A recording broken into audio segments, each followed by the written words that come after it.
Hi, book club members. I'm Jen. And I'm Carrie. And this is Warhammer 40k Book Club, where we read from a crag. Tonight is our second annual Best of the Book Club Awards.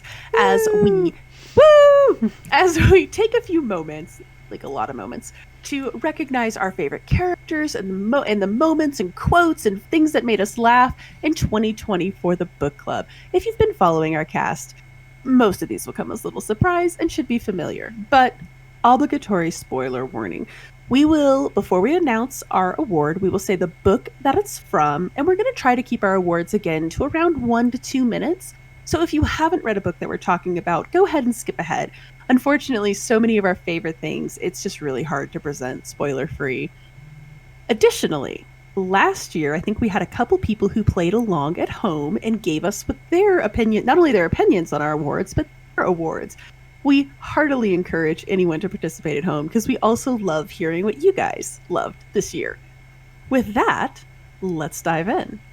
Let's start with my personal favorite category, our favorite bro/romance. This can either be a romantic coupling, like, say, Tona Crid and Dermot Catherine, or it can just be a friendship that really struck a chord with us, like, say, Uriel and Pausanias. So, Carrie, do you want to go ahead and start us off? Who's your favorite bro or romance of the year? It would have to be the odd couple of Orican and Trazyn. Oh my gosh. Okay, so walk us through. Why are these your favorite couple? Because they're literally the Oscar and Felix of the Necrons. I don't know how else to explain it. Because I knew Trazyn, like we talked about this in the actual podcast, I knew Trazyn before because of Josh Reynolds. My first experience with Orican, and I didn't like him at all at first. But like a fungus, I guess like an orc, he kind of grew on me. And just seeing them go tit for tat, and then being forced to work together. And it's like, oh, you guys are becoming best friends. And then Orican betrayed him. I was like, no, you're supposed to be best friends. And then when Trazyn comes back and he betrays Orican and Orican's pleading with him, I was like, no, you're supposed to be best friends. But yes, so that's, yeah. So these were my honorable mention because for everything that you said, I loved that it was like Oscar and Felix. These are two characters who are presented on pretty equal footing as being really flawed, but also really awesome. Mm-hmm. So if you ever watched the movie The Odd Couple, or even the TV show, or the stage play, Oscar, it's not one of those things where like Felix is the protagonist and Oscar is just this irritating antagonist. No, they're very much flawed human beings. And granted, Trazyn and Orican are flawed Necron beings, but it's just this wonderful, wonderful back and forth throughout time. And they each have a moment of awesome. They each have a disappointing moment. They do some underhanded things. They both get friends. They both friends get really enemies. Petty with one another. Everyone is richer for the experience. Yeah, like these two, I think they really stole it. Each one of them destroyed an entire civilization in the name of being petty. I mean, so, Orican brought orcs because he got all pissy with the Eldar. And then Trazyn brought in the Gene Stealers because he wanted to play a prank on Orican. Yeah. Hysterical. One of my favorites, Kyle, the manager at the Games Workshop here in Denver. If you're in the Denver area, definitely go see my man Kyle. He described the book as Abbott and Costello through time. And with that kind of stuff, I was like, yeah, very much on point. And they were my honorable mention. I don't think you can go wrong with putting them as the top because they were just awesome. Yeah, I know what yours is. This is the same one it was last year. It is. I'm sorry. It's from Watchers of the Throne. And it is Valerian and Alea. And look, all of my giant soulless babies jokes aside and me being a professional shipper for Valerian and Alea. Yes, I just adverbed that. Anyways, important. I love this friendship because Alea and Valerian, and I think I said this last year and I stand by it this year. They are two fundamentally broken people. They are two people who have been removed from other people for so long for differing reasons, and they're able to form this actual connection with another human being. And and I know that a lot of it comes down to like, this is how the emperor intended things, but the fact that they have found another person with whom they can relate, and they forged this connection. I'm actually going to make a Miyazaki quote here. Years ago, Miyazaki talked about, bear with me, he talked about the fact that most of his movies have female protagonists. And he talks about how in all of his movies, his female protagonists, along the way, they make a friend who is their confidant and their companion, but never their savior. And I love that Valerian and Alea are never each other's savior. They are their friends, they are their confidants and companions, but they never are the savior. Like, you don't get the impression that the other person needs this other person or they can't function. Right. I think their friendship might be one of the most beautiful things that Chris Wright has introduced to the Warhammer 40k universe. Yeah, I'll say it. Well, I mean, I can't help but notice you didn't have an honorable mention. because I couldn't. I honestly, because I was like, because I think I even said Valerian and Alea last year. I was like, I can't see them again. I mean, yes, their friendship is cool, but. And I really was going through, like, I had Goodreads out because I didn't remember every single book that we had marked for 2020 because we've read a lot and not all of it was published this year. I mean, there was like this whole block of Fabius Bile, and I knew there was really nobody in there. I guess if I would have an honorable mention, it might be, it'd be from the Fabius Bile books. It would be Sakara and, man, the World Eater. Arian, yes. Because they had a really interesting dynamic between the two of them, especially in the end. Yes, I would agree. And theirs is an interesting friendship because they start kind of just like, whatever, very ambivalent toward each other. And then towards the end of the book, you get the impression that these two actually have a begrudging friendship because nobody really wants to be friends with the word bearer. Right. I mean, let's be real. Or a World Eater, for that matter. I mean, excuse. That one is drugged all to hell, so he's safe and okay. Okay, so get you a stoned World Eater. So, he's on drugs, so therefore he's okay. Yeah, that's what I'm saying. Like, I know that I've previously said like never trust a drug addict, but unless it's a World Eater, in which case, horse tranquilizers are kind of your friends. Or Cullen. Dragon Age Inquisition. It's okay. You help him get over his heroin addiction. Anyways. Our second category is our favorite quote. And this is actually another one of my favorite categories because these are the lines that just stuck in our brains as either being particularly well written, sassy, or just generally memorable. And my favorite quote this year also came from Watchers of the Throne 2. And it's in the end when Jek says, "It was some comfort to know that we had been right about the numbers. There were indeed 12 of them." And I loved this quote at the time, and it really stuck with me all year because Jek, as a character, really didn't serve a whole lot of narrative purpose. Like, you could have removed her and the events would have unfolded much as they did. She really was only there as a red herring for us because she's the one who points us towards the assassins. I think, and then she also served an interesting purpose in that, yes, she's always kind of been, she's always the Chancellor's aide. So she's always been around this, but now this is all hers. And what a time to suddenly have this position. So oh my goodness. I thought, yes, you're right. It was kind of, Indiana Jones at the Raiders of the Lost Ark. Didn't need to be there. Things would have happened anyway. But she kind of provided a interesting kind of overall look at the chaos and some of the futility. See, a lot of the futility of the Imperium. Very much so. I felt like she wasn't the everyman stand-in, but she was kind of close. Like, she was close to like the, I don't know, I guess just like this representative for the Imperium. And I loved the way she said it because like she had everything wrong. Except there were 12 of them. Like, when those assassins pop out and she's like, okay, at least I had that right. Like, I knew there was something wrong with the assassins. Well, the way I kind of took her was, it was like she's playing the game of Clue. She had the room and the murder weapon, but didn't have the suspect. Fair. That's actually, well, she had the room that was adjacent because she was in the right place. She was in the right room, but she actually chose the library, not the ballroom, which is where she's standing. Half credit's fine, though. That's totally fine. So, funnily enough, your favorite quote is also from Watchers of the Throne, too. Yeah, this is actually something that has it's stayed with me since, and knowing me, you'd think I'd pick a super funny quote. But this one just so enveloped the Imperium so well. It's a comment Alea made when she's been sent to the moon, Luna, to kind of start to research what the hell happened with the Sisters of Silence.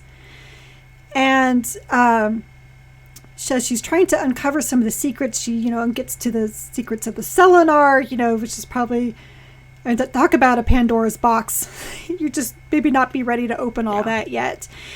And she's trying to sort out what's going on. The guys end up killing one another. And so she makes this comment about how, doesn't say it out loud, obviously, or even signs it, but she's just so frustrated that they're so willing to keep their stupid little secrets that they're going to die over it. So she says, this was the madness of this Imperium writ large, made plain, underlined, and double stamped. Really, it's the double stamped that did it for me. I was like, all it needed was like in triplicate for it to be complete. Pretty much. And I also love this quote because it captures the bitterness of Alea.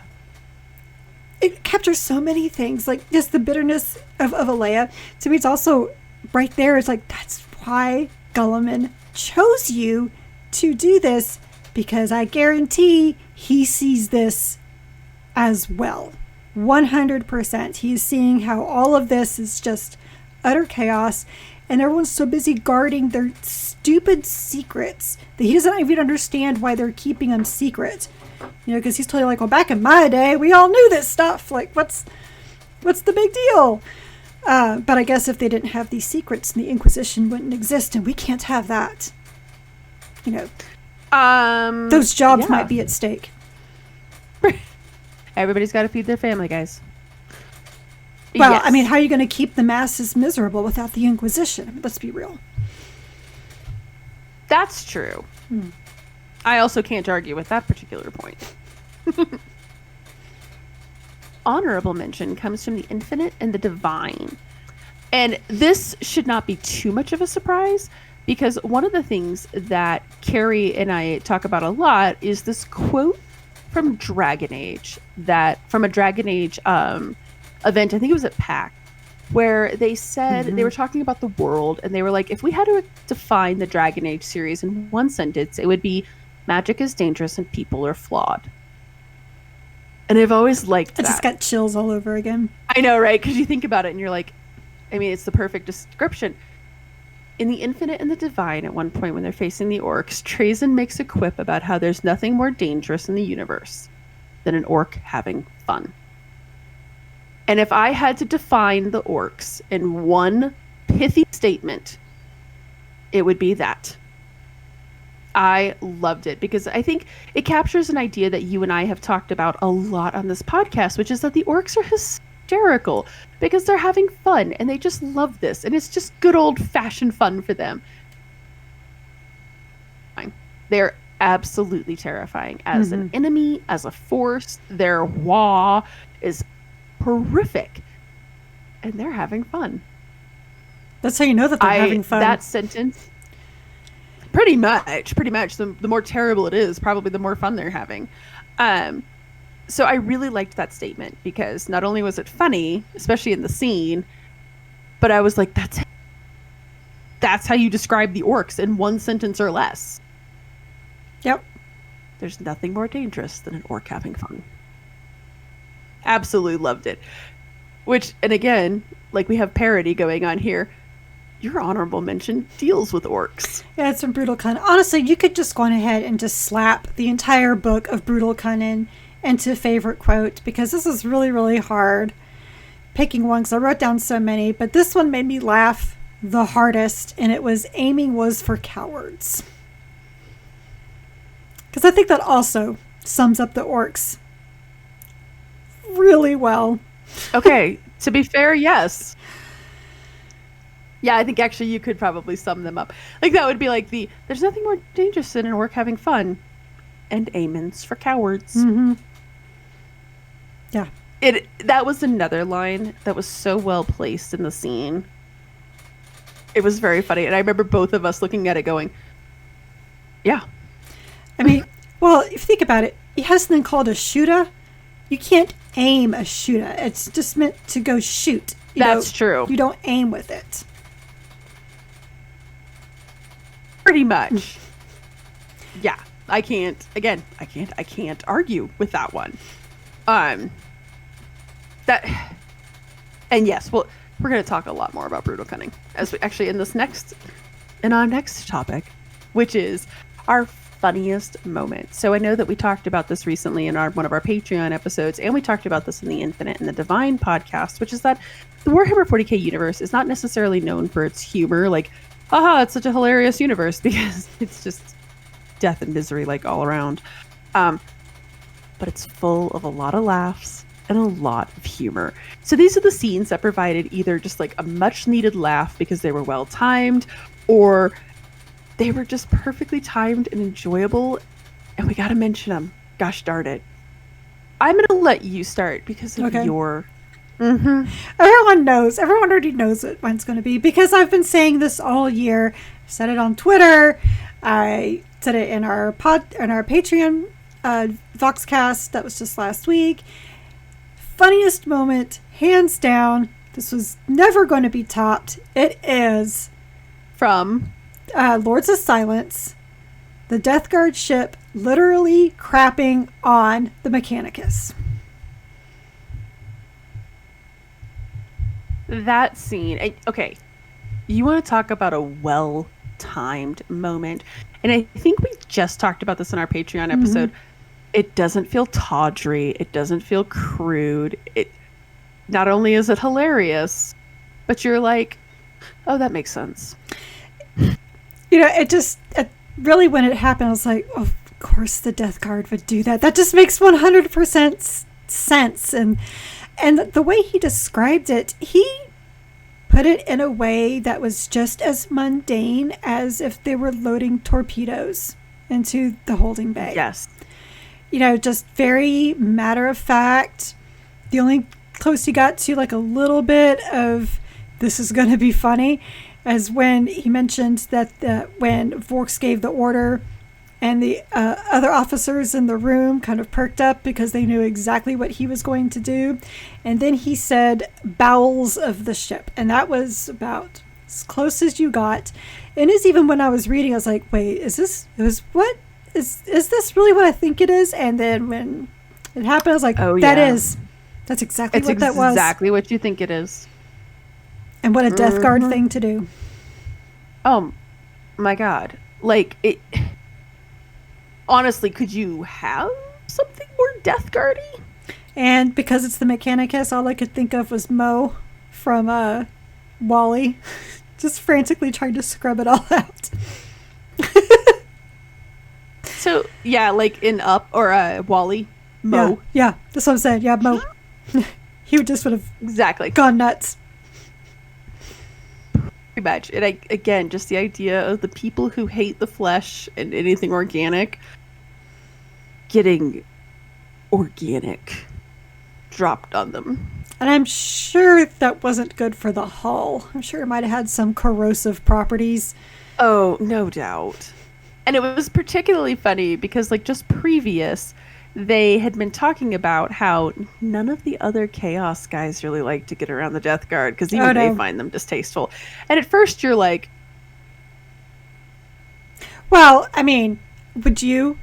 I mean, their ships have pustules on them. I'm sorry. You just... No.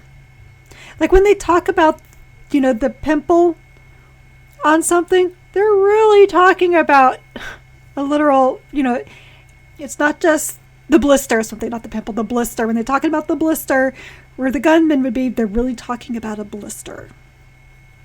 Blisters and pustules and boils. Boils is the thing that they talk about that I'm like, they're not kidding. That's an actual boil. Mm-hmm. Bleh. Anyways. Anyway, I'm just saying, I don't care what other part of the chaos you're on. You don't want that. Well, and I think that's why it was so funny is it's like, oh, you guys are a little high in my... Oh, no, that's disgusting. Because even when you get with the chaos divided and they're trying to divvy it up between the four, Nurgle doesn't really get his lion's share as the rest of them do. No, and I cannot imagine, like, even, like, the word bearers, as you said, like, I would imagine even them being like, no, that's not right. That's just mean, man. Gross. Anyways, moving on to a cleaner scene. Mine comes from Infinite and the Divine, and it's the scene in which Orican and Trazyn return to the planet where they wreaked so much havoc, and there's a statue of Trazyn. Now, granted, he's this like silver skull. Yeah, I love it. Yeah, absolutely love it. But when he talks about how, oh well, the Inquisition figured out what it was, and they, they tore down the statue, and Orican's like, "Did you steal the statue?" Well, of course I did. It's my statue. Like, that whole scene is so funny because it's so over the top, and it hits at one of the things that we kind of know about the Warhammer 40k universe, where so much is lost, right? Because we're talking about such broad swaths of time. So the idea that the friggin' Necrons could be fighting on your planet and it gets memorialized as just really like oddly kind of skinny space marines, because right. I mean, who really knows what a space marine looks like, right? It's true. It is true. Yeah. And I love the idea of some inquisitor looking into this being like, this doesn't make sense. And it's from the Trazyn just popping in and being Silver Skulls chapter from the Ultramarines. Yeah, I'll be right back. Totally. Yeah. We're going to take that statue, though. But no, it was just Trazyn. Just Trazyn. Well, and I loved when he's still with that, because they end that scene. Do you have a statue, Orican? It was such a perfect little needle. Like, isn't this crazy? You don't have one. Just... Yeah, that was good. That was a good scene. The whole thing, and I do love that it ends with the glass window being destroyed, and he's like, somebody destroyed my window, and Orican's like, someone must have thought it was ugly. Just that whole bit is brilliant. So what about your honorable mention? Yes, it's from actually I wrote Clone Lord, but it's actually from Manflayer. I wrote the wrong one. It is, yes. Yeah, it's from Manflayer. It's like early on when the book was actually good. Anyway, not bitter. So anyway, carrying on. So it's when Korag, who is our wonderful Death Guard apothecary, just seems so oxymoron. You think about it. Yeah. He's talking to one of the new guys on there. Is a Night Lord, and just kind of like pats him on the back. Immediately the Night Lord like jumps and gets a disinfectant spray and just goes all up and down his pauldron. It's just very subtle, very funny, because I think everybody would do that if a Death Guard touched him. Well, and that was kind of a running gag with Korag, him and his pet, right? That everybody, right. And remember, Fabius Bile even says everyone likes Korag because Korag's super affable, but nobody really wants to be in the vicinity of Korag. I remember how upset like Fabius was in the beginning of Clone Lord when he finds out it was Korag who actually finished the operation. And he was just like, oh my god, is that even sanitary? I was like, and I want to be like, dude, you're Emperor's children. Do you really care about sanitation at this point? But again, even by Chaos standards, the Death Guard are gross. I just find it humorous that some guy who makes flush chairs, is worried about being sanitary. Again, there's like, we're disgusting, but we're not those guys. Like that's like legit gross. Mm. Agreed, Nice though. distinction. Yeah. No, that scene was very funny in that book, and I really did like Korak as a character too, and those little flavor touches. Flavor is not a good word for that particular character. Those little touches were really nice. With Bactine. Right. All the Bactine. Like, all the bacitracin. Bactine, Lysol, bleach. Get ammonia. It all in there. Right? Whatever you got. Just don't mix bleach and ammonia at the same time. Everybody loves mustard gas. Just saying. So my honorable mention actually comes from Brutal Cunnin.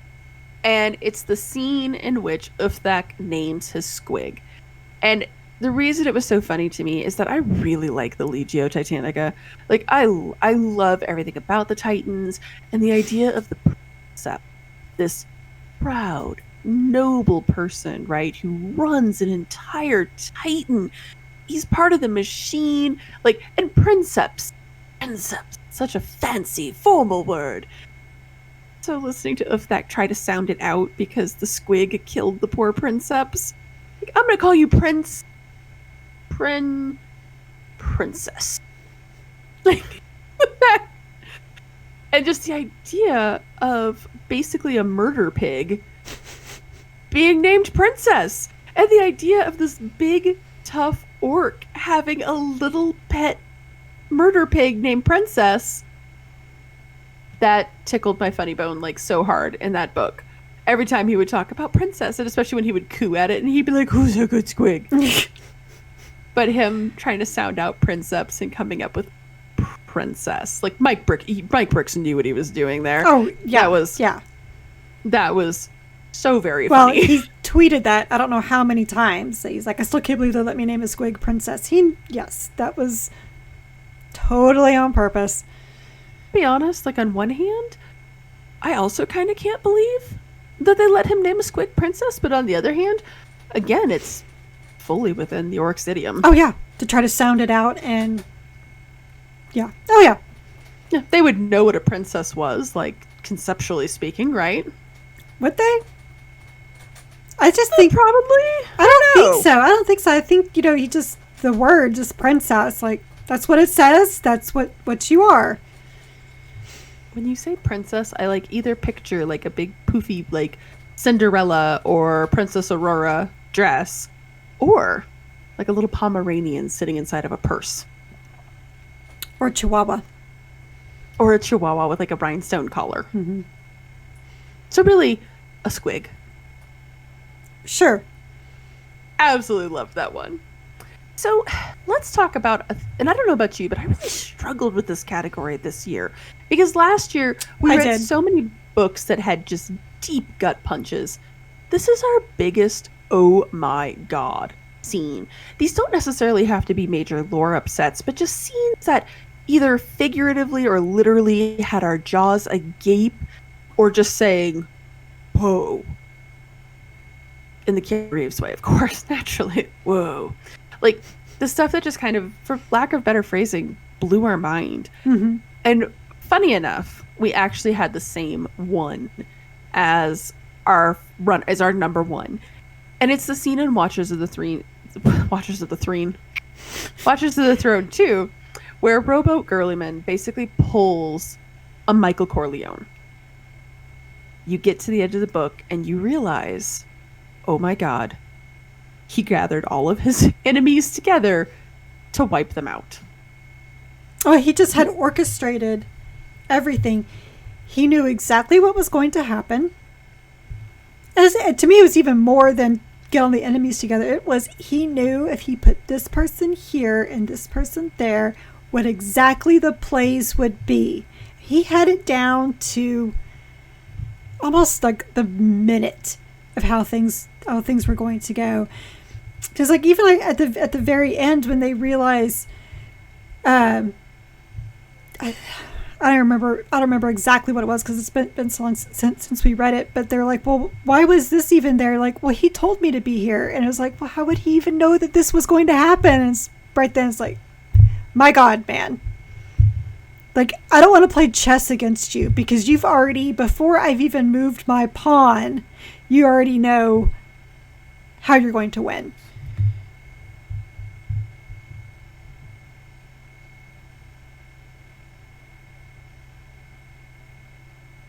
Jen?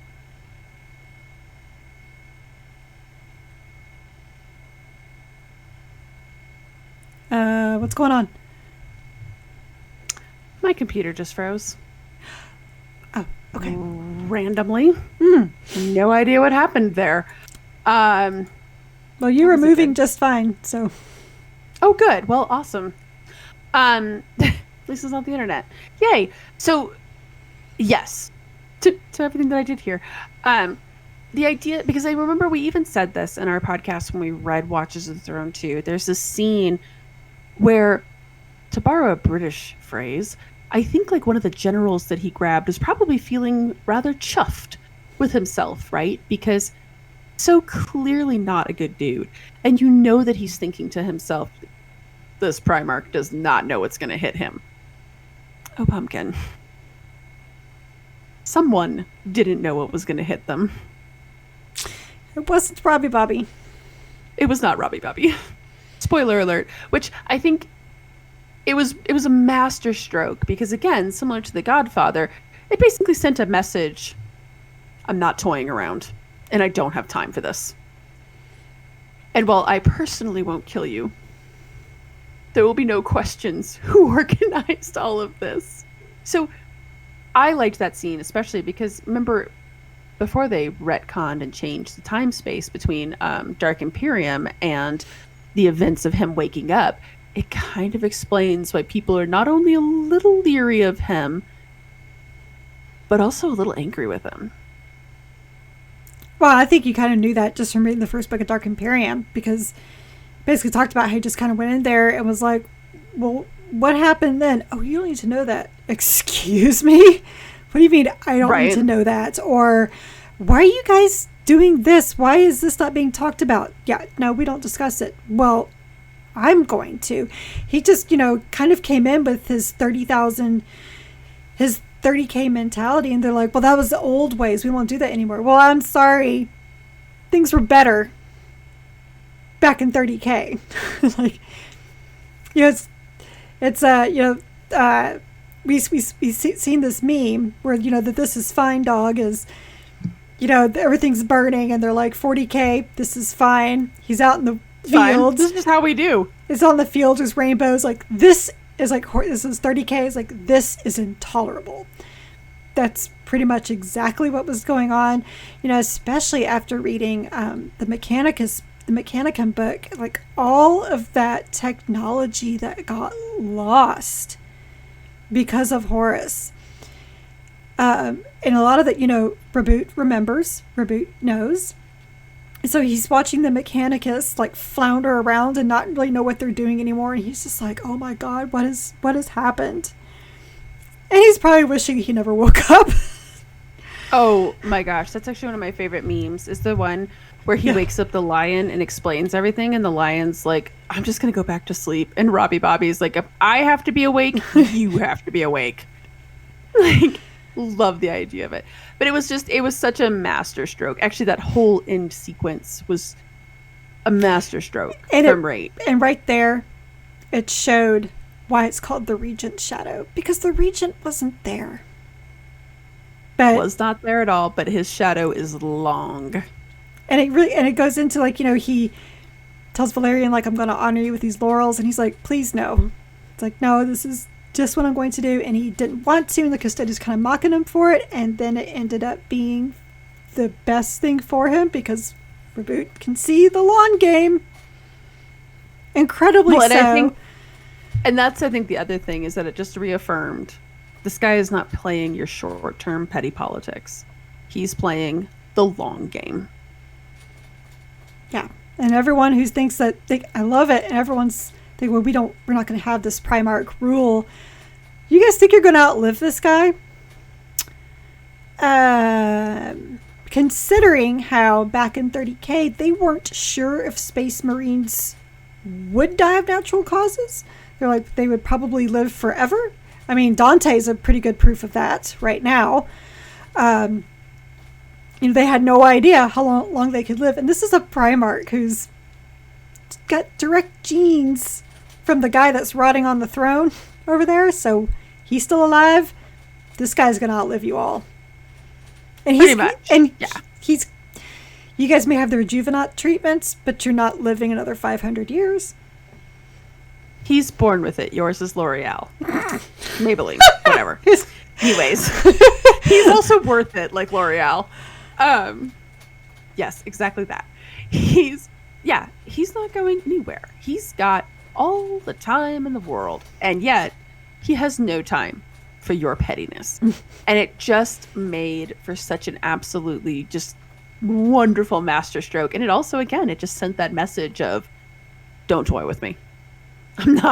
You're not smarter than I am. It absolutely wonderful. Loved that scene. And that was, and I feel so bad because I kind of forgot about it until you wrote it down. And then I was like, oh my gosh, you're right. I forgot that I remember reading the book being like, oh, he did not. And the answer was yes. He did. Oh, yeah, he did. Oh, yeah, he did. So my honorable mention is another, oh, he did not moment. And it comes from the Emperor's gift. And it's the scene in which the Wolf Lord of the Space Wolves bamfs over to the Inquisitor's ship. And the whole scene is wonderful because the Wolf Lord just radiates malice and danger off of him, right? In a room full of danger. Is this Logan Grimnar? Okay. Yes. Yeah. He has, in a room full of dangerous people, he's just dangerous, right? Like, again, like a wolf at your doorstep. And they're kind of parlaying, and then all of a sudden, he just kills the Inquisitor, just as Carrie would say. See? Still can't do it as well. But like that. I mean, just kills him, and then bamps off the ship. As one does. But there's that moment, and it reminded me a lot, actually, of the Spear of the Emperor, the scene where the chapter master's head falls forward, where it's a moment of everybody on the ship going, what just happened? Especially because he had his axe turned down, and he was leaning on the pommel. And he manages to swing that puppy up and just, oh man. Again. Yeah. Space Marines are dangerous. The wolves are especially dangerous. And the Wolf Lord is like danger times 3. This is before he was the Wolf King, too. So, yeah. When Grimnar just, oh my gosh. And I remember reading the book, like, there was a moment of, and then of course, oh my god. Like, of course he did that. Like, it went from being like a shocked oh my god to like a really excited oh my god. Of course he would do that. Even the Grey Knights were just like, we kind of wanted to do that, but cool. Maybe we couldn't do that. Right. Like, yes, and I think it's, I think Hyperion even kind of thinks like, I mean, we were all thinking that. Right. Like, basically has that moment. But that was, again, it's not like a huge, well, I mean, actually, it kind of is a huge lore upset because that's pretty much, I mean, they were already at odds with the Inquisition, and that pretty much seals their fate with the Inquisition for like all time. And so that is actually a pretty major lore upset, but it didn't end with a call to Robbie Bobby lore upset. Well, because he was still sleeping at the time. Yeah, he was still sleeping at the time. This is older. Yeah. Pretty much. It ends up with a prayer to the Russ. I don't know. Everybody going, please deliver us from the Inquisition. Well-written scene and oh my god moment. Because ADB. I mean, you know. Pretty much. And speaking of ADB and the wolves, your honorable mention. Yeah, it was from Ragnar Blackmane. And it's the scene where Ragnar and Razortongue have been captured by the Flesh Terrors. The Flesh Terrors chaplain is a horrible, horrible man and basically sends them out to the Death Jungle to die. And as they're out there trying to fend for themselves, we got these two guys who hate each other. They've tried to kill each other, I don't know how many times. They're both itching for a reason, or so it seems. They're itching for a reason to kill one another. And then Razor Tongue admits, by the way, our Jarl put me up to this. He told me to do this. He told me to release that other one. He's told me to constantly go at you because he wants to see what kind of wolf you are. And it's one of those like, oh man, why do you have to be like so likable now? At the end, when you're dying, God damn you, because ABB. it made us super sad that he died. And he went out like a wolf would. Oh. Killing a monster. Oh my god. Well, and that scene's wonderful too when he goes out, because the flesh terror is kind of looking down at him like, are we going to intervene? And he looks at Ragnar, and Ragnar's like, he's okay. Guess we're just gonna watch this guy die. Yeah, but he took it down with him. Yeah. Oh, exactly. He died like in a badass wolf way. Like, let's be honest. The other wolves would be like, ah, raise a pint in his honor. That was a very nice scene, and it was kind of one of those. I didn't like have an oh my god moment with it, but I was like, oh, the wolves. That is fully within their character. Well, I had that moment because I had hated him this whole time. It's like, why is this guy doing this? Like, why is he trying to kill Ragnar? The only thing I could think of is jealousy. That's the only thing I could think of. Right. Of what was going on. And then for it to find out, it's like, oh no, the Jarl had put him up to this whole time to basically nip at his heels like an annoying little herding dog. It's just like, oh my god. Of course it is. Of course. Because why would this guy be such an asshole otherwise? Right. Well, and oh my gosh, it just left my mind too. Oh shoot. I was gonna say we had just watched one of my all-time favorite science fiction movies, which is The Wrath of Khan, and there's the I can't think of the name of it right now, but it's the test, the impossible to pass test. And in the beginning, when Kirstie Alley's character, when she fails the test, she's like, "This is an unfair test for my ability to lead because you can't win."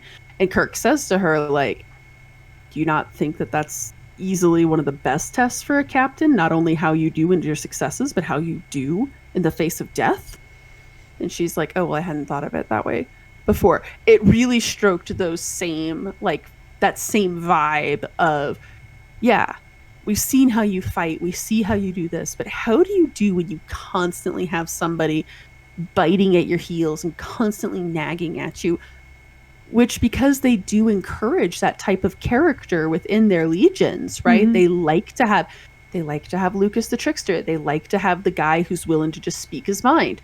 How do you handle that? Perfectly valid test of leadership. Razor Tongue clearly enjoyed it a little too much, though. Yeah. I think it's funny that his hand got shot off, though. Probably wasn't That's bargaining true. For that. No. Well, I did like the idea that every now and then, like, we like this little challenge, but every now and then, like, it bleeds over and we're not dealing with this challenge. This is between you guys, and don't get us involved. I mean, at least Lucas knows how to contain it. Yes, kind of. He definitely directs it a little bit more. Right, but he keeps it within. Like, he doesn't let it, bleed over to, like, what was going on with Ragnar and right. Razor Tongue. Mm-hmm. I would agree with that.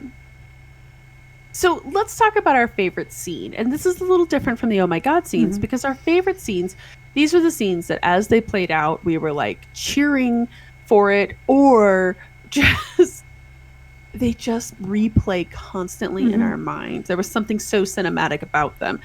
And your first one, again, comes from The Emperor's Gift. Yeah, it's because, I kind of likened The Emperor's Gift to Kill a Mockingbird, and that it's just, some random thing that's mentioned in the beginning. You're like, I have no idea what this means. And then at the very end, it's like, oh my God, how it all comes together. And The Emperor's Gift, like To Kill a Mockingbird, actually had me wiping tears at the very end. And what really got me, the end of this, was there's a very big scene in the middle of the book where Hyperion is being stupid, kind of being a show-off, and he should have been killed by this demon. But instead, Sothis sacrifices himself to save Hyperion. And Hyperion's best friend is Malkadil, who is Sothis' blood brother. And so it's tradition that when someone, a Grey Knight, falls in battle, they go back home and they ring the bell, like for whom the bell tolls, for them. And Hyperion asks that he does it, that he rings the bell. Well, at the very end, Malkadil gets to go train to be a Tech Marine. And it's Hyperion who basically picks him up or greets him when he returns, and immediately takes him to go ring the bell together. And that happens like, oh my god, but it's such a wonderful tribute to Sothis. It just kind of made full circle Hyperion's development from being this, because he's one of those he's such a powerful Grey Knight that he's arrogant and he doesn't think too far ahead. And one of his closest friends was killed because of it. Very much so. And it was a nice full circle moment for him. It was a nice full circle for Malkadil. And it was a nice celebration of the character of Sothis or Sothis. Like, it was just a nice moment in the book. And I did very much like that scene as well, when you get there and you're just like, yeah, it was a good payoff to something that was, as you said, something that was mentioned earlier. And I think that was a really nice scene because you could imagine that bell tolling, right? Yeah, and I could hear it. I mean, oh yeah, very much. It really had a nice cinematic moment to it. Yeah, absolutely. So my favorite scene comes from Lords of Silence, and it's actually at the end of Lords of Silence, and it's the scene where the word bearers have realized that they're actually, let's start back a little bit. It's when Vork's reveals he knew all along that the word bearers were bad news. He knew all along who the traitor was on his ship. And the word bearers are trying to stab their victims. Nothing's happening. And Vork's just teleports onto that platform. And they talk about him walking down the steps, just swinging his scythe as he talks. And every word is deliberate and slow, very much like Vork's, right? And that's when you learn that this guy is not addle-minded. He is not slow. He is very sharp. He's just very deliberate. Mm-hmm. And that scene of him just walking down, sassing off the word bearer, swinging his scythe, and when his reluctant protege Dragon, when he kind of comes up alongside him, is like, Siege Master. Like, just this moment, it was like, I'm getting chills thinking about it because it was so cinematic. I loved Vork's as a character, and I really did like Dragon, because when he's talking about like, I think I made the wrong decision, maybe I like Typhus better, I felt like in that scene he was like, nope, this is where I belong. I was like, I get it. I get it now. Yeah, I underestimated you like everybody else. And I loved also when the word bearers are kind of like, oh no, like, we underestimated you. Yeah, that was kind of a bad moment. But it was my favorite scene because I could picture it so vividly. And it's pretty much been on a loop in my head since it happened. Just this wonderful, which, because Carrie is the best friend in the entire world, for my 40th birthday this year, she got me the art print of Vork's and a few of the other members. I think Philemon is on there, and I think the guy up front with the claws, Dragon. Right. And I absolutely love it. Mostly because of that scene. Even though it's a little gross. Well, it's the Death Guard, so yes, it is going to be gross. It's framed and hanging in our dining room. That's how much my husband loves me. That's really not a good dinner topic, but you know, just don't look It's up. okay At, to be. just don't look up at the Philemon's guy face. that's bloated and has like tentacles hanging out. Just don't look at him. Actually, Philemon's the one because he's the one who has the hood and he's like, his teeth, like his lips are full back, so he kind of looks a little skeleton. Oh no, just, like, he is like a skeleton, like with hardly any skin left on there. Yeah, pretty much. mm-hmm. Yeah, we're going to talk a little bit more about that poster later.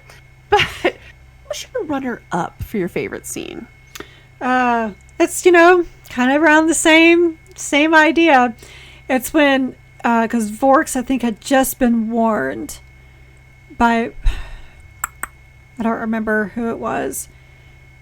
He'd just been warned that that one guy was up to no good. And as he's walking towards where the word bearers are supposed to be hacking things apart, and he's just shaking his head, he's like, everyone thinks I'm so dumb. Everyone thinks I'm so ignorant, that I'm so out of touch, and I have no idea what's going on. I know exactly what's going on. And I think that's when he... it wasn't at that moment with the word bearers, but it was when basically confronted the traitor with, I know what you've been doing. I've known it this whole time. I'm not as dumb as you think I am. And yeah. Well, and I love when the traitor's like, no, it's Garstag or Karstag. What, I can't remember. Garstag, yes, it's Garstag. He's Garstag, like, and he's like, yeah, he's working for me. And the guy just goes, oh. Like, oh. And again, it's a wonderful moment because similar to the one with Rowboat Girly Man, you underestimated at your cost, or rather you overestimated your play. And right, because honestly I didn't know how Lords of Silence was going to end. I didn't know, because I could see it going either way. I could see it either something failing. I could see that Vorks confronts the traitor, although who the traitor actually was not who I was thinking it was. Nope. Yeah. And or it's this big overthrow somehow. And Vorks... I actually fell for Garstag. Because remember, he even thinks he's like, I should have been the next one in charge. And he's sneaking around, and I was like, oh yeah, it's that guy. But see, I thought that was too Should've obvious. Known. It's like, should have known. My husband watches too much NCIS reruns. So it's like, it's never the guy you think it is, and it's always the person who is super helpful. Every time. It's always the person who's like, oh, well, yeah, I'll give you everything, or I'll tell you my entire life story. Yeah, it's them. They're the ones who did it. And this one wasn't that obvious in that, because Philemon was not being helpful. He was pretty much like, I'm just doing my own thing. Everyone just needs to leave me alone. But when he tried to confront Garstag, I was like, that's interesting, but I really don't think it's Garstag's. I think that's too obvious. But I had no idea who. And I knew it couldn't be Dragon. Right. It couldn't have been him. Right. I would have been... I guess I didn't suspect Philemon because I liked him too much. I was like, that would break my heart, so it can't be him. And, well. See, I was lucky. But no, it was a wonderful scene from a wonderful character. I mean, the fact that Chris Wright could make both of us really like a Death Guard. Yeah. Yeah, I was like, even when I'm reading, I was like, I'm rooting for the Death Guard here. And they've done this horrible thing to this poor Imperial captain. I feel so bad for this guy. Especially when he goes to run out to try to warn everybody. Oh. And then he sees his reflection. Yeah. We'll talk more about that in a minute. So my honorable mention is a scene that I really liked it at the time. And the further away we've gotten from this book, the more this book has percolated well with me. And it's rites of passage.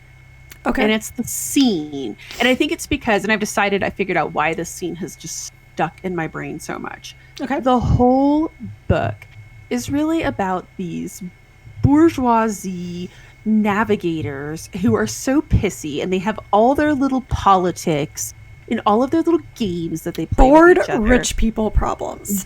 bored rich people problems. Exactly. They are just awful. And the main character just thinks herself so above it. Like, she thinks she's clearly the master player, right? Because she's made it as far as she has. She also killed her husband. I don't know if you remember that or not. It might have been mentioned. Anyways, but it's the scene in which she kind of sasses the Inquisitor, and the Inquisitor, I think she backhands her, and then she just explains to her, and she's like, I know everything about you. Oh, and your little aide over there? Yeah, that's my plant, because that's how long I've been watching you. And she basically explains how long she's been watching, and I loved it because it wasn't just the fact that she struck the navigator, which I was like, someone needed to put her in her place a little bit because she was a bored rich person. Mm-hmm. But it was the idea more that she was like, you are an amateur compared to me. Like, I'm the friggin' Inquisition. We're not playing around. We play games that go beyond your little petty politics. And so I really liked it. It reminded, I'm about to reference a scene from The Phantom Menace, but there's always a bigger fish. It gets used in memes a lot. That's the only reason I'm referencing that. But it's kind of what that reminded me of, is there's always a bigger fish. And when you're talking about the Inquisition, you might be a prized mutant who is absolutely the backbone of the Imperium, but again, you're an amateur. This is amateur hour. Or I guess if you want to quote Luther, there's always another beast. Oh, yes. Very much so. And yeah, I loved that scene. It was just so great. This next category, I don't know about you, but I struggled with this category a lot too. The antagonist? Our favorite antagonist. And I think it was because last year we had such very strong contenders where we actually had, now all of our books have some sort of antagonist or an antagonizing figure. But there weren't, this year it just didn't feel like there were a lot of really well fleshed out antagonists that we love to hate. Well, and I think that, so the series that we read that probably really had the true antagonist was the Harusian Wars. And I think the reason why those didn't stand out is because we're still trying to figure out who the antagonist is. We're still trying to figure out what that guy, Arturio, what his game is. Right. Like, what is going on here? Mm-hmm. I think you're right.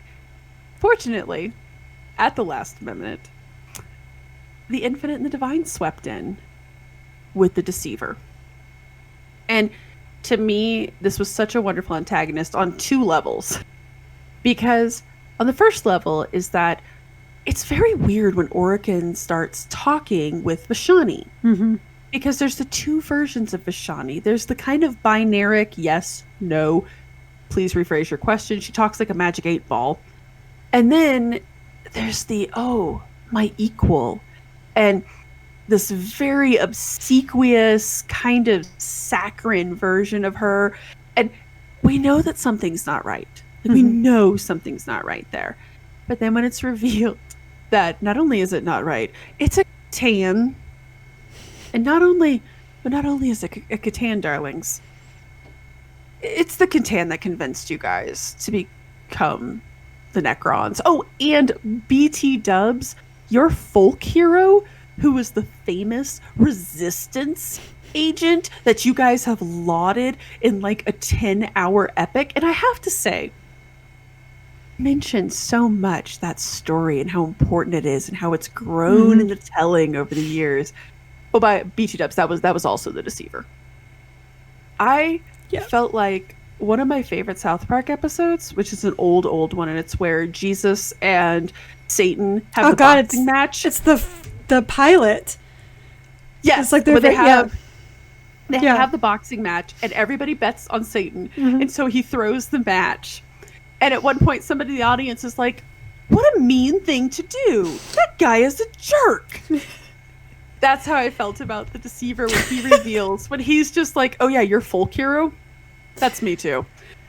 What a mean thing to do. Oh, I'm sorry, that's not the pilot. The pilot's one was Santa versus Jesus. That Yes. was the pilot. Okay, sorry. That was the pilot. I was like, no, but I think that's in one of the first couple of seasons. It is because I do remember it because I was in college and we were laughing so very hard.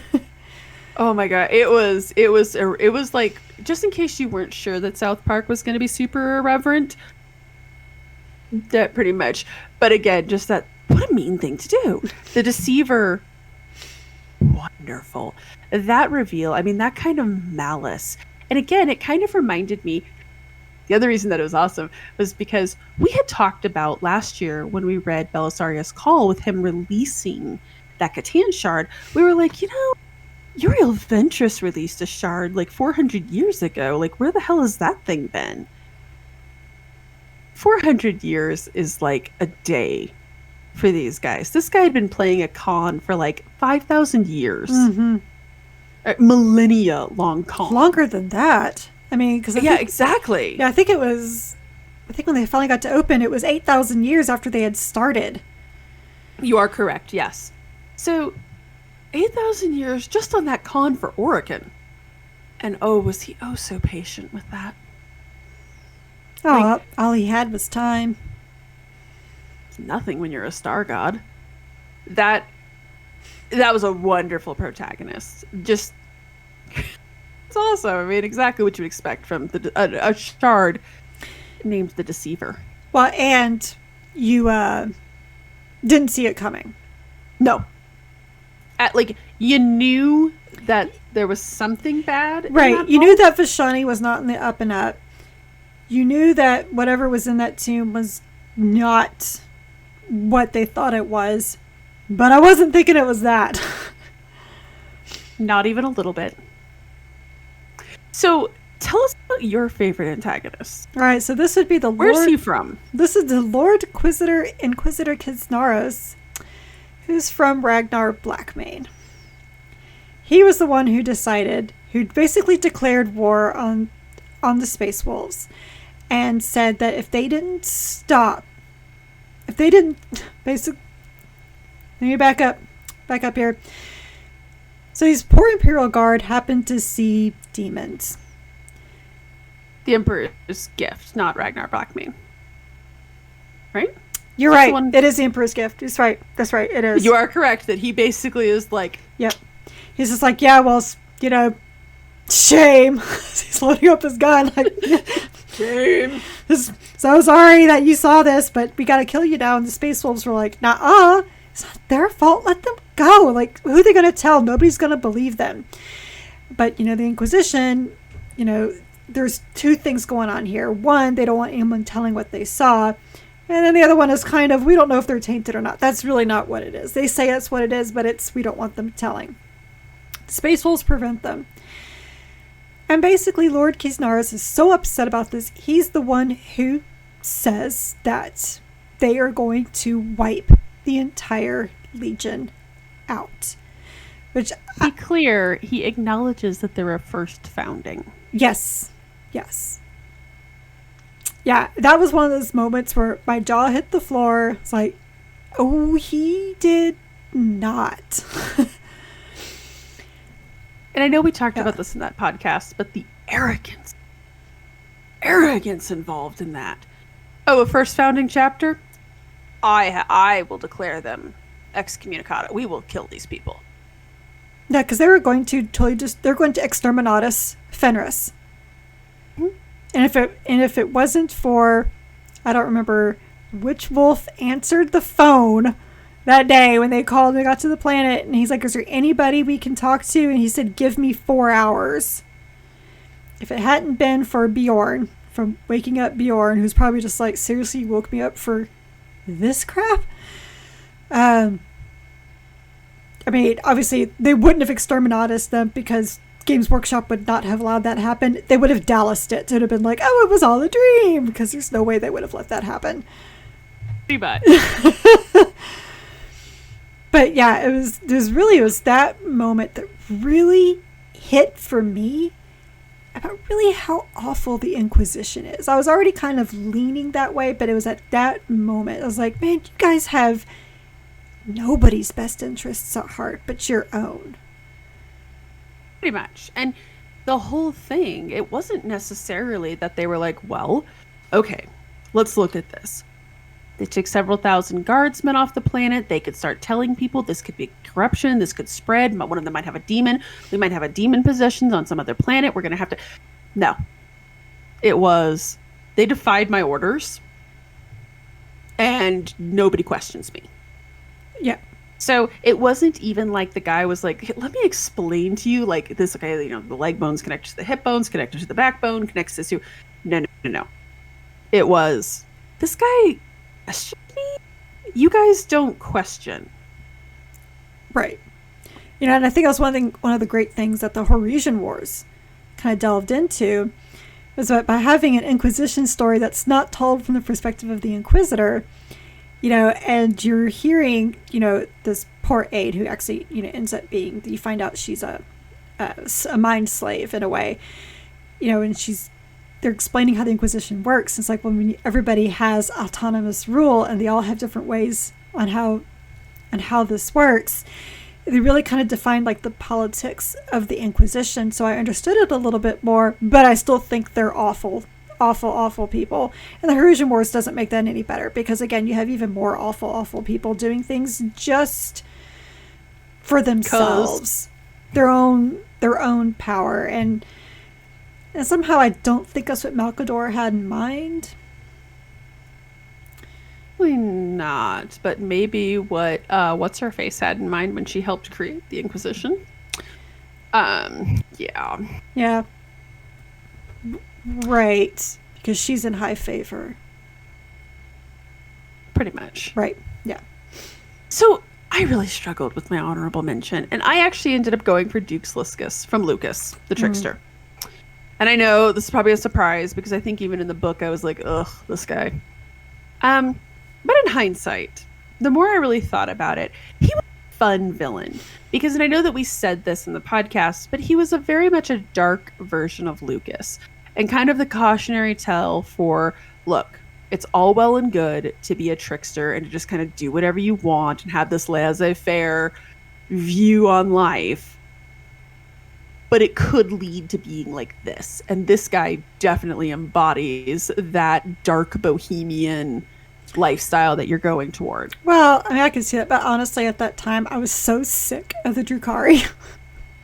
So I think distance from this book actually did Duke Sliskus a lot of favors, because I was also very sick of just the Eldari in general.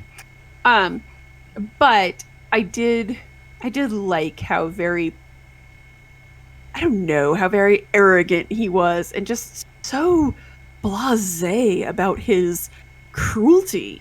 And everyone around him kind of was. And I do like when some of his people are getting killed and he's like, well, wasn't that clever of these guys? Like, he doesn't care. Right. And I was thinking about, these are the characters we love to hate. And I mean, he was an enjoyably dislikable guy. Mm-hmm. So I have to give it to him. Yours is... I think it was the Deceiver, right? Yep. Yeah. Because again, I was kind of struggling. I was like, the Deceiver I did not see coming. That was actually really, really good ploy to give it a hand. He's been playing, like we said earlier, he's been playing with these guys for thousands of years. Yeah. Pretty much. All right, so let's talk favorite protagonist. These are the heroes that we love in our books. Everyone loves a good protagonist. I don't know what else to say about this. Yours was... Valerian. From Watchers of the Throne 2. Yes. So why Valerian? Oh, probably because... So... He reminds me a lot of Garrus Vakarian. He just seems like this overly awkward guy who doesn't want a lot of attention, but he always acts on what he believes is morally right. And when he's tapped by Reboot, he's very embarrassed about it, but at the same time he understands what he's supposed to do. But one thing I really liked about him was how he was able to kind of take it all when he was getting openly mocked for the laurels. And I was like, but, because they're not supposed to be honored. That's the thing about the Custodes. I love that. We're not supposed to be honored. We have like 10 bazillion names engraved in our armor, to tell of our deeds, but we're not supposed to be honored. We all got our things, I guess. It's true. But I guess in the fact that how he was like, handling it with the chief of the Custodes, who put him somewhere without telling him exactly why, and how he was kind of piecing everything together. And he wasn't as obviously on top of everything or as far ahead of everything as Reboot. But he was at the same time doing that, like when he gave Alea the dagger. He just knew he's going to have to track her down, see what was going on at some point in time. He didn't know when, but he knew that this was all going to happen. And I kind of see the end of the Watches of the Throne too, kind of being like how Valerian, he's not going to be taking over the Custodes, of course, but how he is pretty much Reboot's eyes and boots on the ground in Terra. That he's not behind the walls anymore. He's out there. He is seeing what is going on, and he's not letting the council basically overrule the Custodes anymore. Well, and I think Reboot has plans for him. Oh yeah. We know he and Alea are going to run into each other again. We have already shown that he really has this desire to. And he's the one who determines that the map is in Chthonian. And he has this wealth of knowledge that's basically being wasted behind the walls of Terra. Yeah. Yeah. I think Reboot knows. And I think he's not going to be the leader of the Custodes. No, they already have one. But he is going to lead them into this new era of look at what we can do and what we are capable of. Right. Because I think it's, it's part of that, because Reboot, again, he comes in and he's like, what are you guys doing? Just hiding behind the walls. Like, you guys had purpose before. Kind of being that link to bringing back that type of purpose back with the Custodes. How it just, one thing we laughed about, the first book being called Watchers of the Throne. It's like, well, what else have they been doing? Haven't been doing much, but kind of watching the throne. They never left the walls. They don't see what's going on with the people. They don't interact with the council. So to me, Valerian is kind of like he's the stepping stone, the next evolution of where the Custodes are going to be. And it's going to be great. Unless they kill off Reboot, and I'll be really upset because good things are happening. Don't even joke. I am here for whatever journey Valerian is going to go on. And it feels so awful because I know that the second book literally just came out, but I'm excited for the third book. Right. Because I want to see what happens with this character. Valerian, I really waffled. Valerian was almost on my list as well. But I had to go with Lords of Silence with Vorks. And if he was my honorable mention. So. Right. And if you're saying to yourself, isn't Vorks naturally an antagonist because he's a Death Guard? I would say yes, normally. But this story was definitely a Death Guard story, and Vorks is the hero of the story. He doesn't have to be a good guy to be the protagonist. And Vorks was such a complicated character, and I know we talked about this earlier with our favorite scenes with Vorks in them. He was this wonderful, stalwart character, though, who was very introspective and constantly thinking about things and mulling them over. And no, he does not knee-jerk react to anything because he has to think it through. He actually wants to go back and do research. For some reason, I really liked that when he's like, I could just sit in the Plague Garden all day or the Plague Planet and just study. That book, the type of character it takes to keep that kind of a record book. I mean, that's outstanding character development. And ultimately for me, it was this idea that Vorks he's not necessarily trying to do something big, right? He's not oh, I will become the next Herald of Nurgle, or I will lead us to the walls of Terra. He just wants to support his Primarch. And if his Right. Primarch says we're going to destroy Ultramar, well, then by Nurgle, that's where we're going. That's probably one thing I really liked about Forks as well, was the extreme loyalty. And, it's just so great because because Dragon, again, was not from the OG Death Guard. He got brought in later, which again, what is the recruiting mechanism for this? I'm really, really curious. No. So he doesn't understand things with the Primarchs. He's like, because Dragon even says they're from a bygone era. We are done with them. We need to be moving on, which is what Typhus wants to do. Well, of course Typhus does, because he's got other problems regardless. Vorks, when he's basically like, look at Dragon's like, you don't understand. You don't know. And there's that fierce loyalty to Mortarion for what he did on, where are they from? Barbarous. Yes, I was about to say Chemos, but that's Fulgrim. Yeah, it sounds like it should be where they're right. From. No. But it's the same thing like with Fulgrim. Why all the Chemosians would do whatever he wanted, because he was their savior. And it's the same with Mortarion. He was their savior. He's the one who overthrew the tyrants of Barbaros and saved all the people.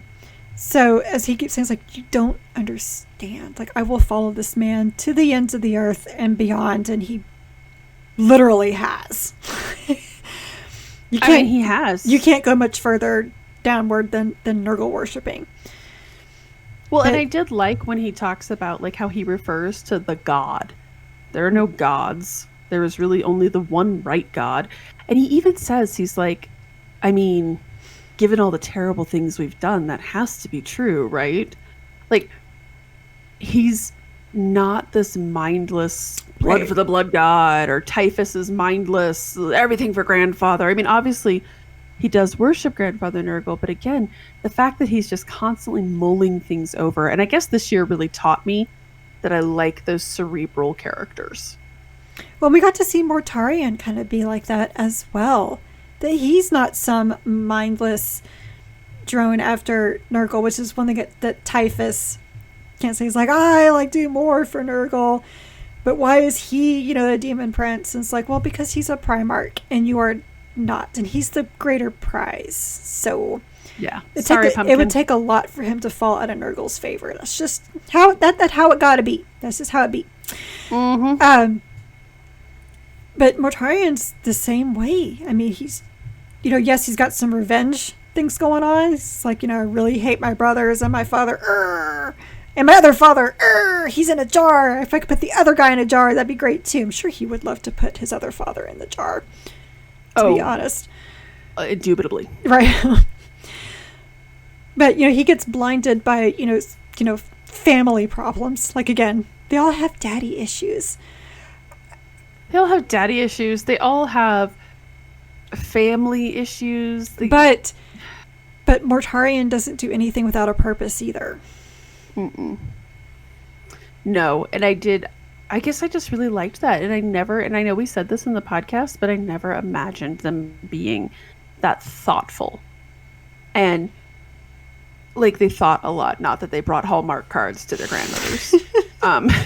They're, in that terms, they're actually not. And Vorks is not a good dude. I mean, as we said earlier with that captain, the way that he tortures that poor man, that story is awful and horrible. And yet, I think because Vorks is so dispassionate about it,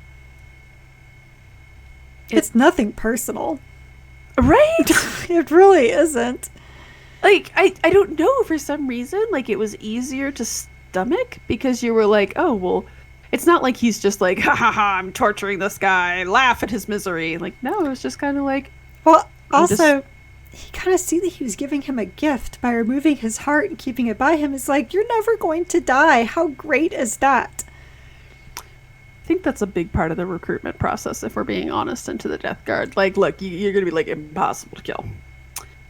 You smell like feces and have boils, but you're real hard to kill. Right. There's that whole promise of everlasting life. Pretty much. So my honorable mention this year comes from Brutal Conan, and it was Uthak Blackhawk. And similar to Vork's, it's because of how cerebral he was. For But an orc, not as deep. oh my god, there was like no depth. But the thing that I loved was that every single thing that Uthak encountered, he immediately tried to like translate it into orc and understand it, right? Like when he sees the armor and he's just like, yeah, well, humies are weak and they just kind of love this kind of stuff. Like the way that he just processed everything in his world around him, it was surprisingly, again, it was, you were like, huh, I didn't expect you guys to be so careful. Well, it's like but they're flying by and because it's a Mechanicus planet. They're flying by and they're like, I don't understand why they get so angry when you just show up and beat them up and take their stuff, because if they didn't want you to do that, why would they make it all so shiny and announce it from space? Exactly. When they're basically like, why are you upset about this? But listening to his rationale was just delightful. And he gets a pet squig, and he's overall just really awesome. And watching his character arc was just so much fun. And he got all these epic moments. And I mean, by the end of the book, you are cheering for Uthak Blackhawk. You want this guy to succeed in his quest. And again, kind of to quote Luther with "There's always another beast," they get to the end of the book and it's like, okay, what are we crumping next? Yep, we took all the stuff that we want, and what's next, we got boss? some good booty. Mm-hmm. Yeah, where to next? It was just, oh my gosh, amazing. So, the moment we've all waited for, relatively speaking, our best books of 2020. I don't think this is going to come as a surprise to anyone for me, but it was Watchers of the Throne too. The Regent's Shadow. I loved every part of that book from start to finish. It was so well crafted. I loved the bromance between Alea and Valerian. I really liked Jack. I loved Robbie Bobby just pulling a giant gotcha at the end. I loved seeing the Minotaurs. The book was just awesome. We talked about last year, our most anticipated book was Watchers of the Throne 2, and it did not disappoint. The other thing we got to see was we got to see Imperial Fists get angry, have some emotions. That was kind of fun. Oh, that was fun. When they see the Minotaurs, they are not pleased. Oh, no. That was really awesome. And really for me, the scene that sells it is the scene at which Valerian is thinking he goes to get to now, pull her out of where she is. And he's like, why would my boss have sent me to do this? This is cruel, even by his stand. Oh, wait. Actually, that is a little cruel from him. That's a little out of character. Why would he? Oh, I get it. He could not order me to come here and kick ass. So right. That moment when you realize that nothing is as it seems in that world. Especially since his boss is now a council member. Yes. There were so many questions at the end of that book. Mm-hmm. So many questions. Okay, I promise it's not going to be on my most anticipated list because, again, it does feel a little demanding. Like, I'm not a video gamer. I am. Anyways, I have strong opinions. No, I don't need to have the next one immediately, but I loved this book. It was my favorite book of the year. I keep referencing it constantly. Mm-hmm. Well, there's a lot of greatness in it. There was. What was your top? It was The Emperor's Gift. That was because that book struck a chord with you. I mean, it was, like I said, it's To Kill a Mockingbird and Warhammer 40k. So just, yeah. Grey Knights, it actually got me liking seeing the Space Wolves in a different light. That's true. And, and I was really kind of apprehensive about Hyperion because I was like, oh my God, this guy is Zale. And nobody cares about that guy from Ravener. But that ended up proving me wrong because he's not the same guy, thank God. So it's kind of cool to see some of the process of what you go through to become a Grey Knight, your rebirth, what you go through. And just kind of like really understanding them on a different level from what I've seen, in the past. This is like the first time I got to see them kind of be almost mindless automatons, because they were just kind of doing whatever they were told. Right. And yet it ended up kind of totally switching around at the end. So yeah, this is one, like, I'm totally kicking myself that I didn't read it when I first picked it up, but at the same time I'm so glad that I waited till we read it at the book club. I would agree with that. It's one of those ones that have been on my list for a long time, and it was nice that we read it together for this book club, because I was so glad that we got to discuss it. Mm-hmm. And it was just classic ADB. It was a really well-written book. Yeah. So I don't know what else to say. I mean, it's right? ADB, and it's about the Grey Knights. Like, and it detailed an infamous event that was fun to see. Right. Mm-hmm. The Inquisition declaring war upon the Space Wolves for the first time. Well, really and it kind of set the stage, even though this book was written, like, I forget exactly when it was written, but I know it was written way before the Rift opened.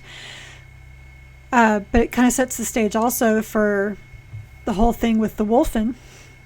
When that whole thing happens, in the Inquisition and the Dark Angels and the Grey Knights are all getting involved in the poor Space Wolves business. They can't sneeze without somebody going, "What you doing? What's going on over there?" Yeah, I just love the Dark Angel. I mean, I love the Dark Angels, but I love they're like, what are you doing? Skeletons you got in your closet? Nope. Ignore the man behind the curtain. Ignore our closet. We don't go into that room. Yeah, pretty much. So my honorable mention, and I really went back and forth on this one, it was the Infinite and the Divine. And I know it's probably a surprise that it wasn't Lords of Silence, but Infinite and the Divine skyrocketed to the top of my list because it was so funny. I don't remember laughing that much in a book in a while, let alone a Warhammer 40k book. The humor was so on point, and again, I loved this odd couple, Abbott and Costello, of Trazen and Oregon, just wreaking havoc throughout time. If I had to point to the one scene that sold it to me as the book of the year, it's the Gene Stealer thing.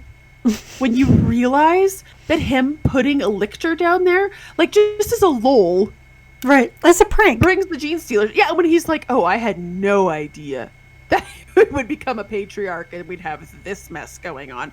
No idea. Well, no, because he's just like, well, this looks fun.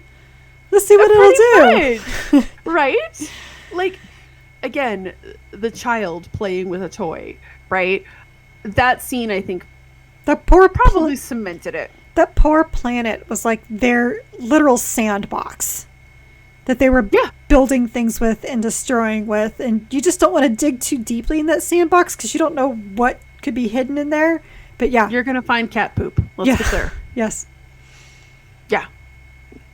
That book, I loved that book. We went into it a little skeptically. It had Necrons. It was an author that we were familiar with from his previous life. Yes, and writing about video games. Yes, we were familiar with that work. And then hilarity. So I appreciate a really good comedy, and that one definitely, it won me over. That kind of was a sitcom. It really was. I mean, like, every 200 years is a new episode. Like, right? It really was. So what about your honorable mentions? So I couldn't pick because that's just how it is. So it was pretty much a tie for me between Lords of Silence and Watchers of the Throne too. We both really liked this book. Like, I can't stress enough how much we really enjoyed this book. I mean, and other thing you guys have to understand, especially since Jen and I are both in video games for so long, we've been part of voting for Video Game Year of the Awards I don't know how many times. And the problem with doing that in December is that you forget the stuff that happened before the summer, and everything in the fall is so fresh in your mind, like Taken Point, The Infinite, and The Divine. So for the fact that we have two books, one that we read was the first book we read of the year, Lords of Silence, and then Watches of the Throne that came out like in February or March. And those two books have stuck with us so much that we're still talking about this awards. Speaks volumes. Because I've had to be a part of some more video game award crap. I couldn't tell you what released in January because, well, let's be fair, January was 7 years ago. All right, that's just kind of what COVID. At least that's what COVID has done. But I couldn't tell you what games came out earlier this year, this summer.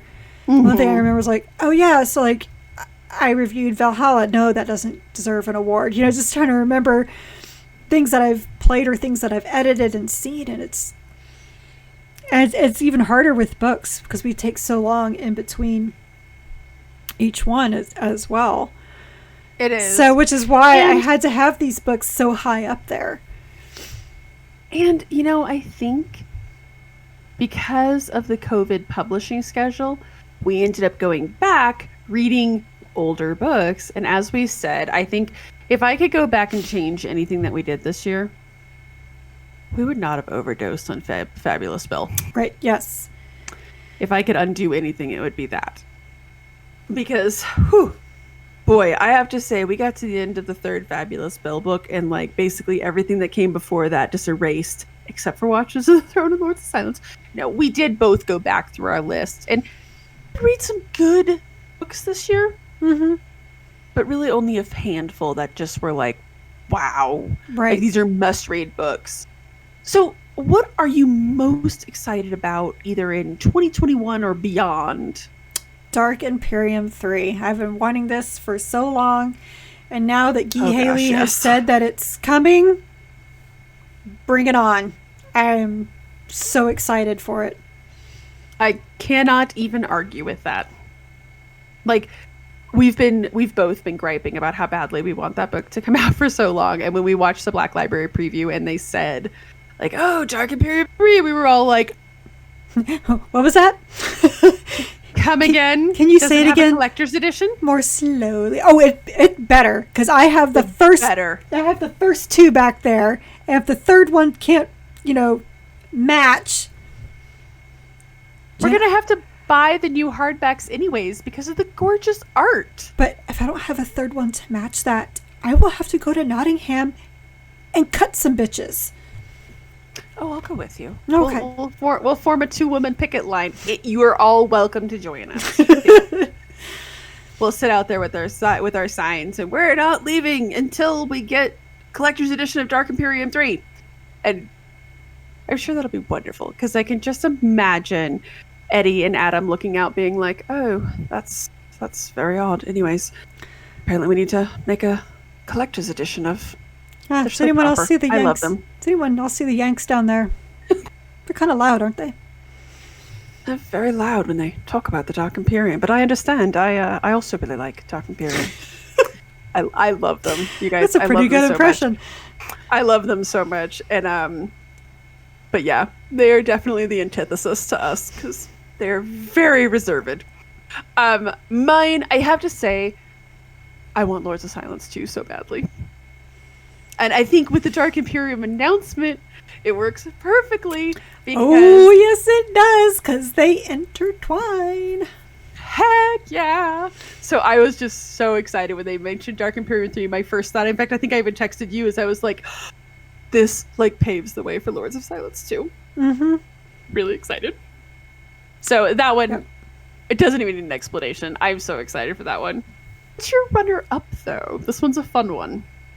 So it has not been announced, but in my mind, this is going to happen. There is going to be a sequel or successor, however you want to put it, to War of Secrets. Yeah, there has to be. Because... a continuation of those characters, please.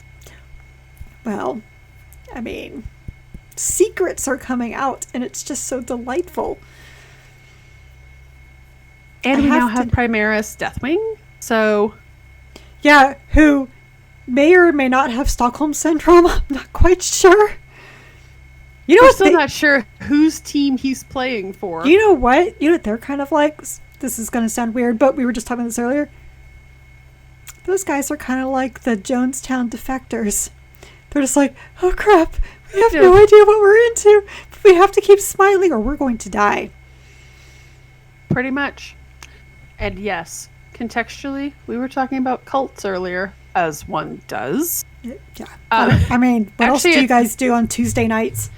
It's very apropos for WH40k, for being honest. Anyways. Yes.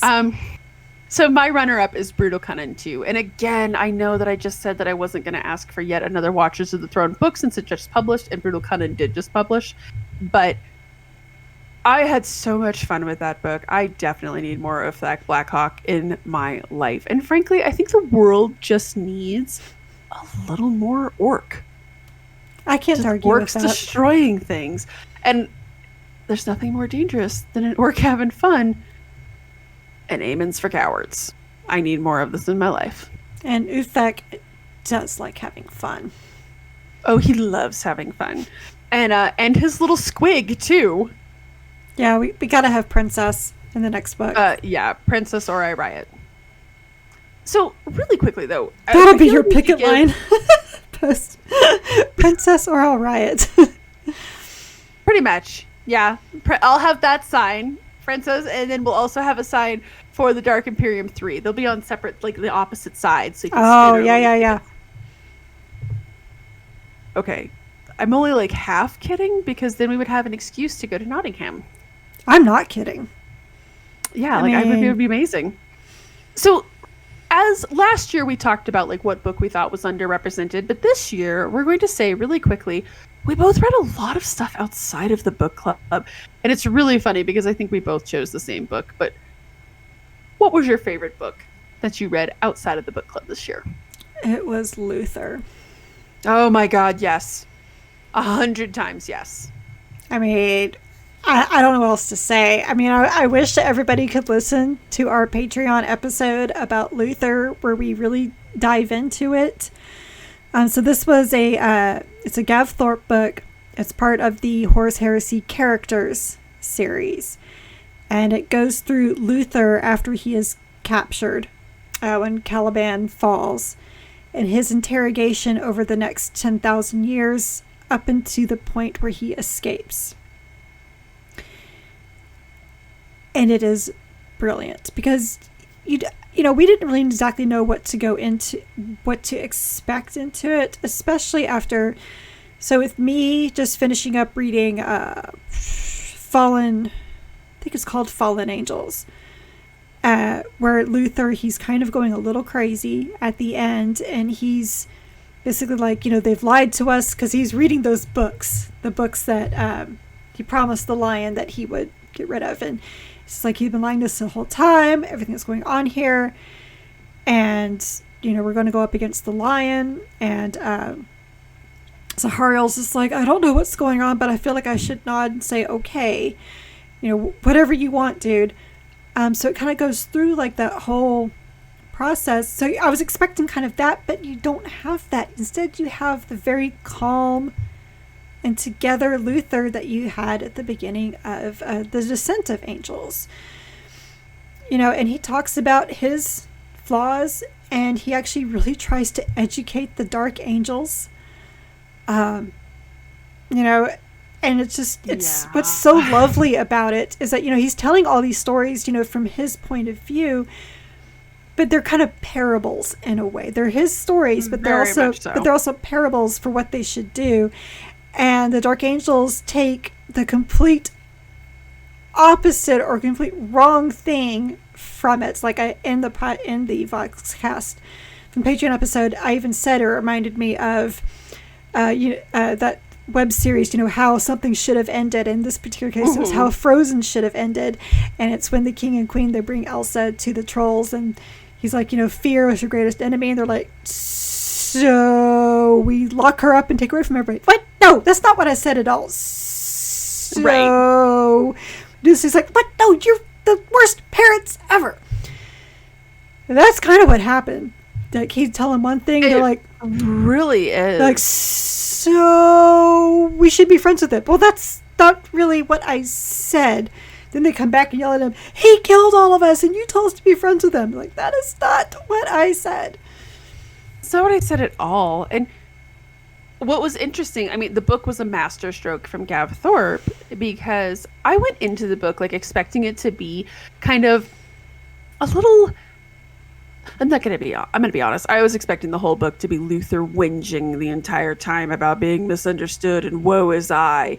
And no, it is a masterstroke because really what it says is that, and it's the type of delicious irony that just hits me in my cold, dead black heart.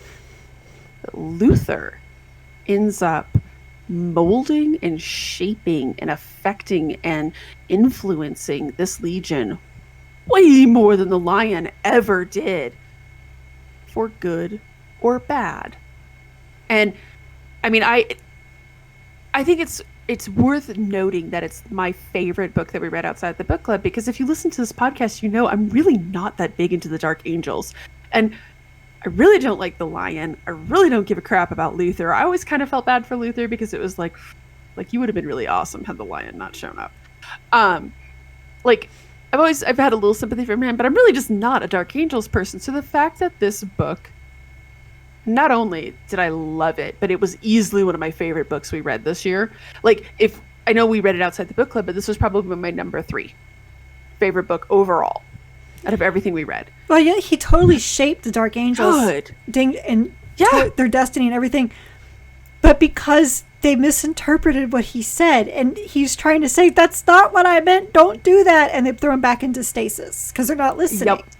Which they're not listening, which is amazing. It's the perfect explanation for the Dark Angels. I mean, like, I love these people, but they don't listen, and they're only hearing. They don't communicate well.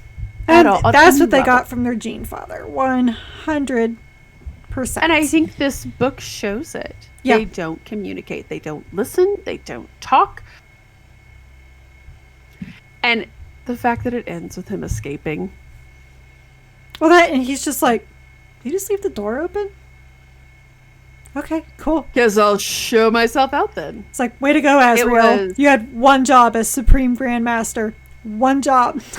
And you let Luther out. But it was a masterstroke of a book. And if you haven't read it, like if you're just tuning back in because we took a couple of minutes to talk about it, do yourself a favor and pick up Luther. And honestly, will not be sorry. My favorite thing about it was because they're asking him for his confession and basically to ask for repentance, and he's like, I'm not asking it from you. There's only one person. I will only ask from the lion. And it's not only that, he's like, you, and when he tells him, he's like, you have, like, the lion would be ashamed of you. Yes. That's going to reside with me for a very long time. I liked that, and I liked the pull quote that they put on the back where he's like, you call me a traitor, but I have never wronged you. Like, everything I did was against the lion and the emperor, arguably, but... Right. He just wanted Caliban to be free. Book. That was really all he wanted. He wanted Caliban to be free. Pretty much. And you kind of understand where he's coming from. Like, I don't necessarily agree, but you at least you can be like, okay, begrudgingly, dude has a point. And it's like when you're listening to Warmonger. So what was that one? I wrote down a lot of quotes. There's this one quote that I wrote down. So he's talking about them like chopping down the forests and stuff. Generations of children indentured to serve an indifferent lord are taken away to die in wars not of their making. Which is, kind of sadly, that's what the Imperium was doing. It's taking these planets, it's bringing them into the fold. Oh, and by the way, so now you are an ag planet, so you're not going to be supplying all the food, and we'll come back and we'll take your sons and daughters and take them off to other wars.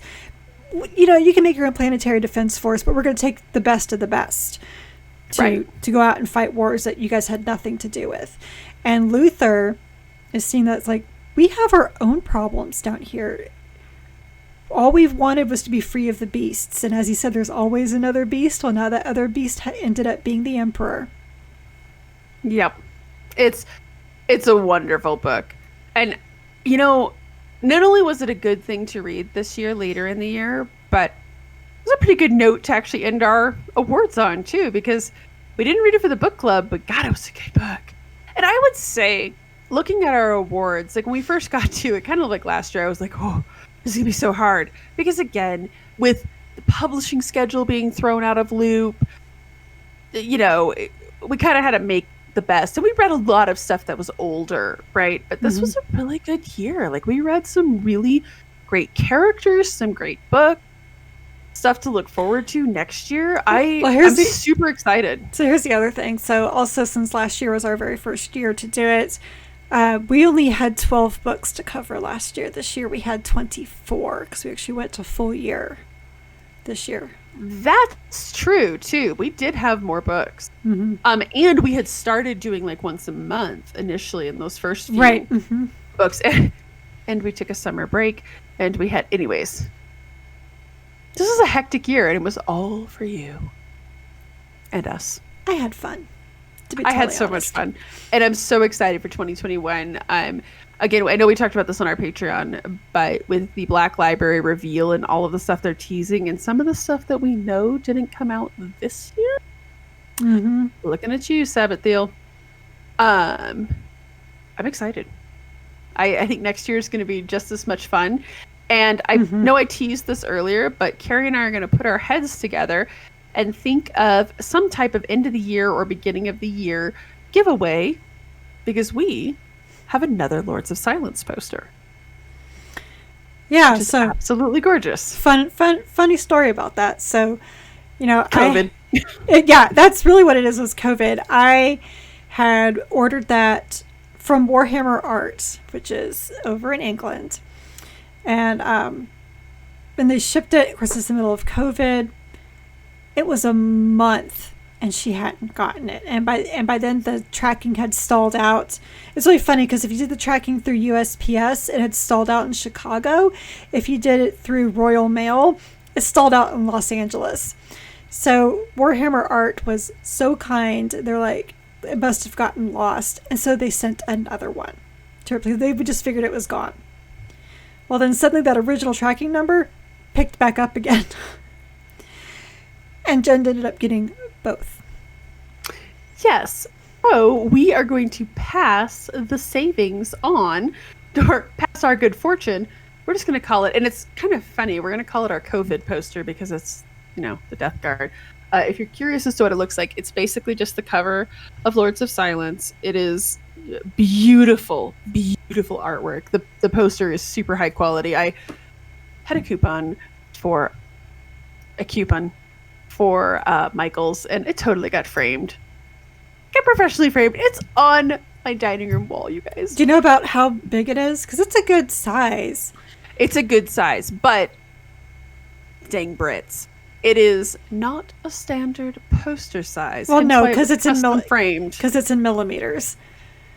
Yes. Well, typically, like most of the stuff that you purchase, even when it's in millimeters, we as a society, as a race of people, of human beings, genus, we agreed that there are like 2 poster sizes.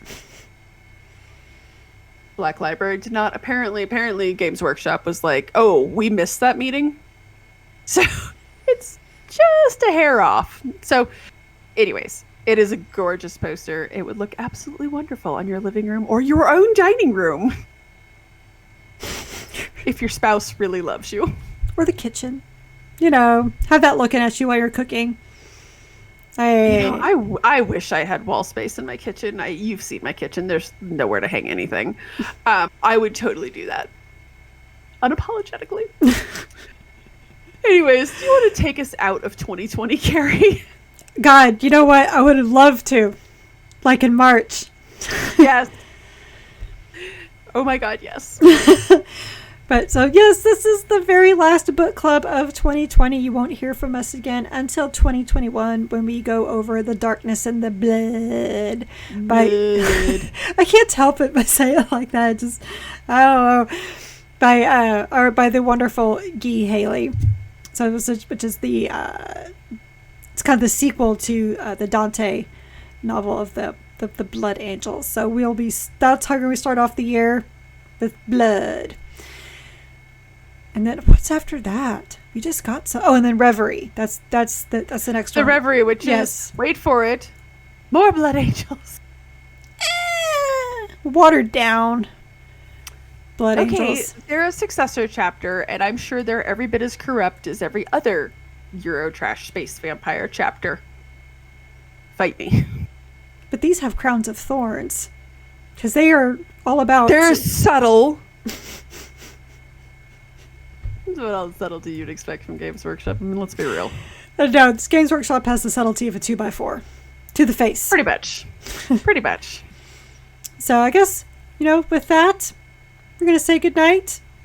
Farewell to 2020, and I'm Alfarius. And you know what? If they come out with one next year, get you that chartreuse. You can see it. It's like a beacon on my shelf. It is a shiny beacon. It'd be cool if they had more chartreuse books. It's next year. You guys, if they came out with like a whole chartreuse line, you just have this one shelf that'd be this shiny, shiny, shiny beacon. Everyone who came to my house, I'd be like, guys, have you seen the chartreuse shelf? The shelf truce. Oh, there we go. Good night, everyone.